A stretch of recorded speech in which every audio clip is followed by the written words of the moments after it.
All right, what's up, guys? Mark Parson, cornerback pro, former NFL cornerback, the Houston Texans and the New Orleans Saints, and now I'm coaching y'all up.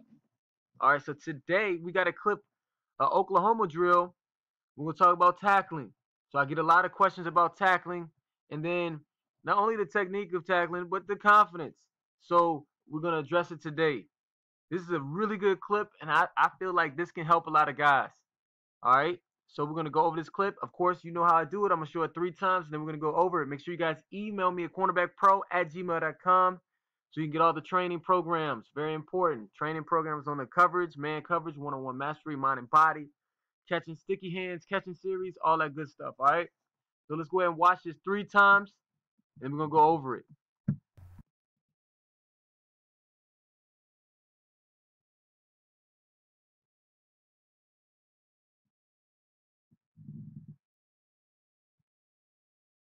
All right. Usually, cats do Oklahoma drills. What? The first hitting time, the first couple hitting sessions of the season. But I will tell you this: when I was at Fort Union Military, we had these things called star drills, where, and it's a little different, because you kind of like you got the or some people call them board drills, board hitting.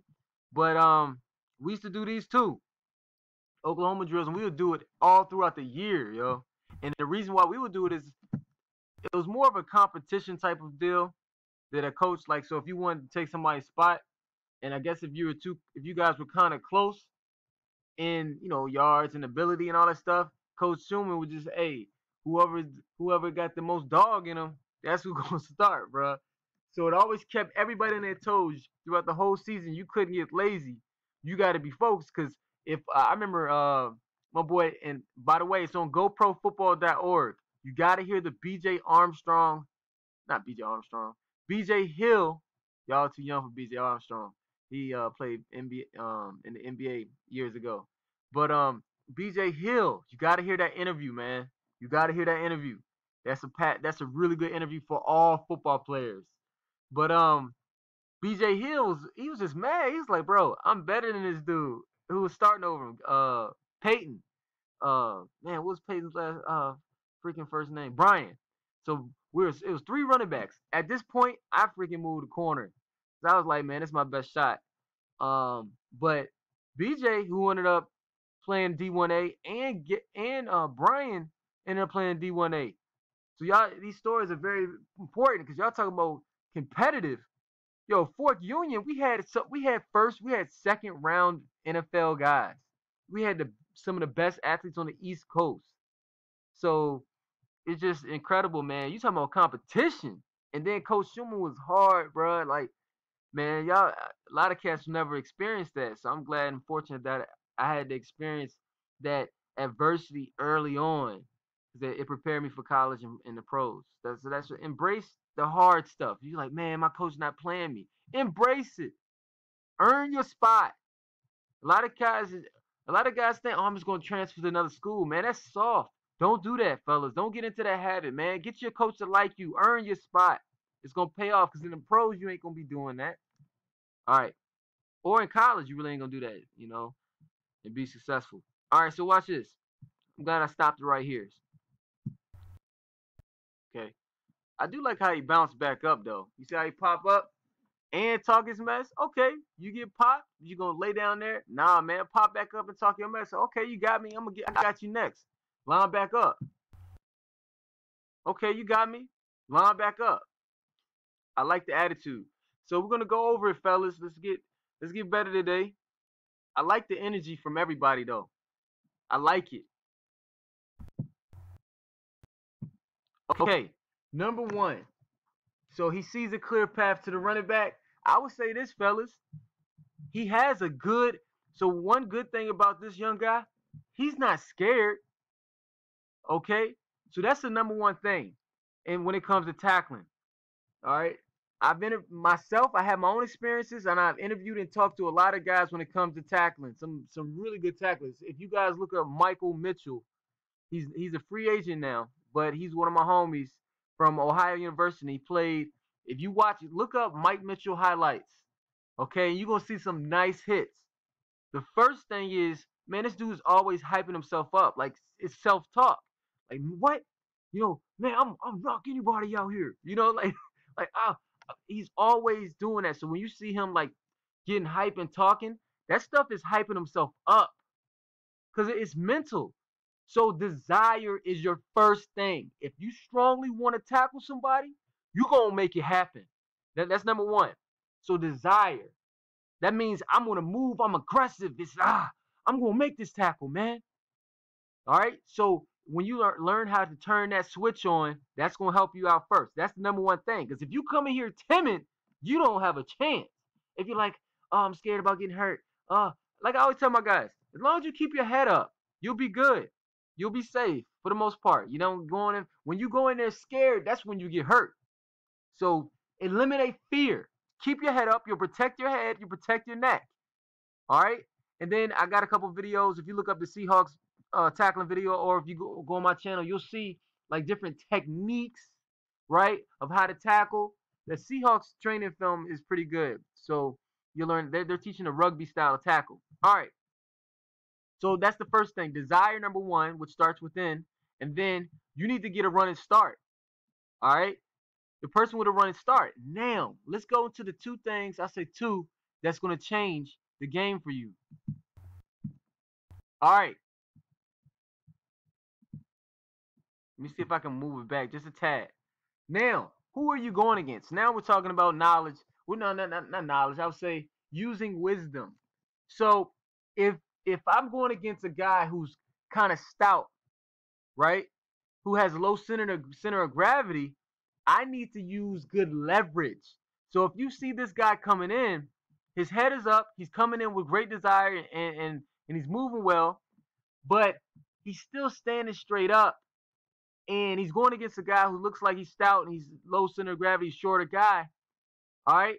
So I need to make sure that I'm using leverage. The low man wins in football. Low man wins. You're still gonna keep your head up. So you're not gonna put your head down, because that's how you can break your neck, hurt yourself, or hurt the other person and get called for spearing. So we don't do that. There's a way that you can keep your head up and you bend your knees when you're coming in. So basically get low. Learn how to it's basically coming like an airplane, like when an airplane lifts off. So you're gonna be coming in, and this is why thudding is so important in practice. So a lot of coaches, I don't think a lot of coaches, but I noticed some high school coaches don't really thud as much.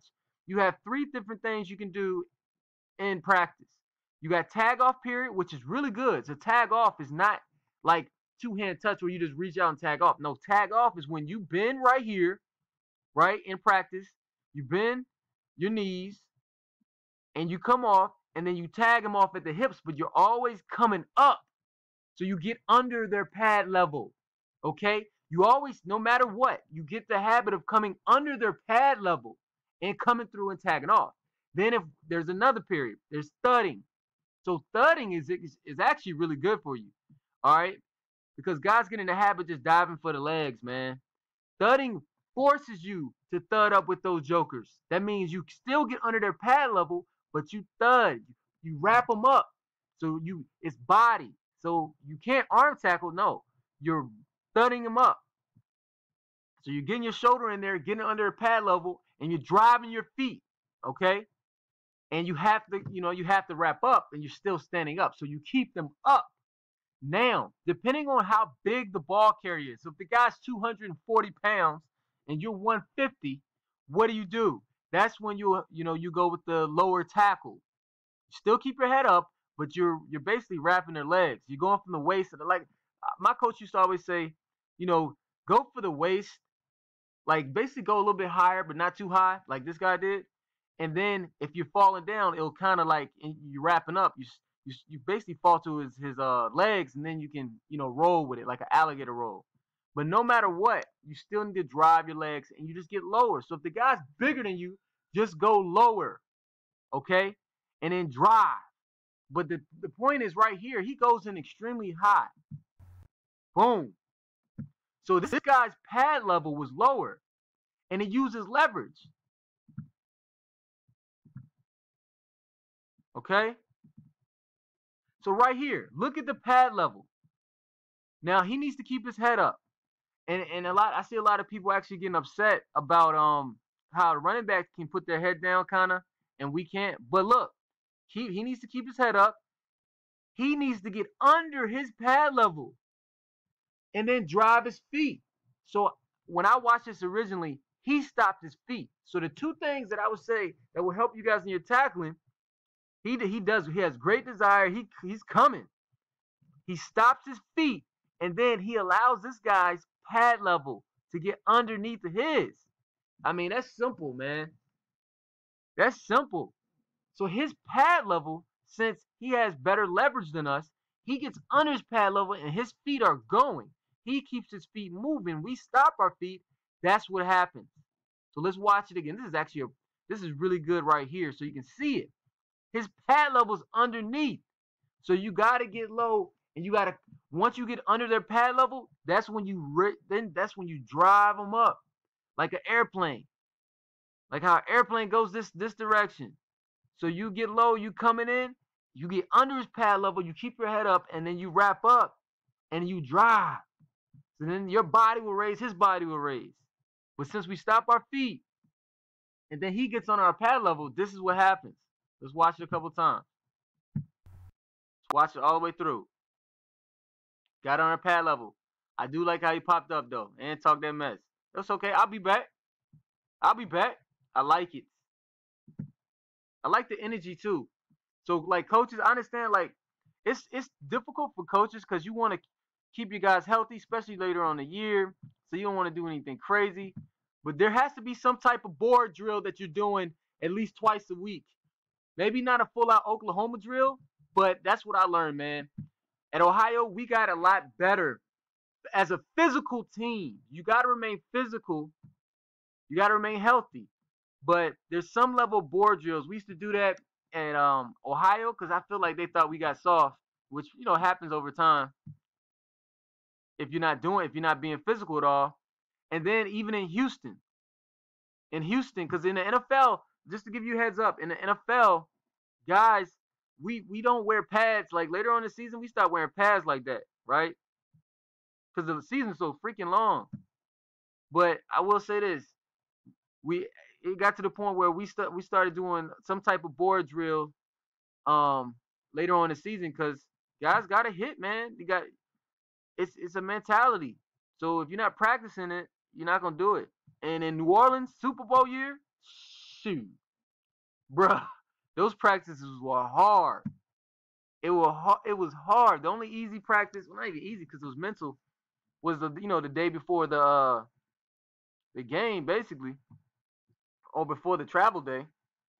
But again, my two tips for this young man: great job on desire and coming in there, but we got to get our pad level under their pad level. He keeps his head up. We got to get our pad level under their pad level, and we got to drive our feet. Okay? We got to know who we're going against. The taller guys are usually the easier guys to get under. So, we see a guy who may be a running back, maybe 6'2", 230, 220. We be like, oh, crap, man. Those are the easier guys. It's those guys who are stout. Like, he may be 205, right?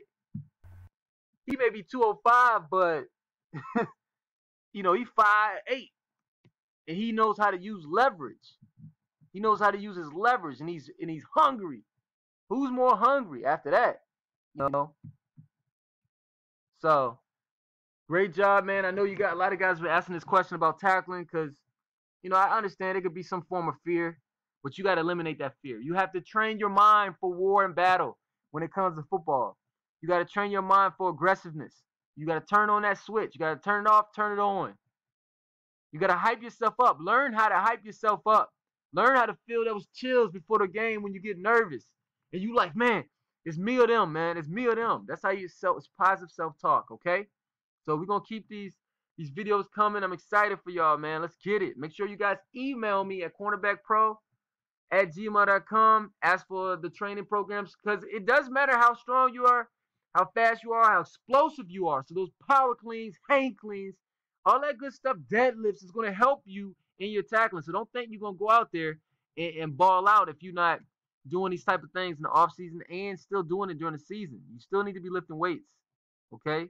Obviously, you're going to learn the techniques and all that good stuff because that's important as well. All right, fellas, stay tuned for the next video. Peace.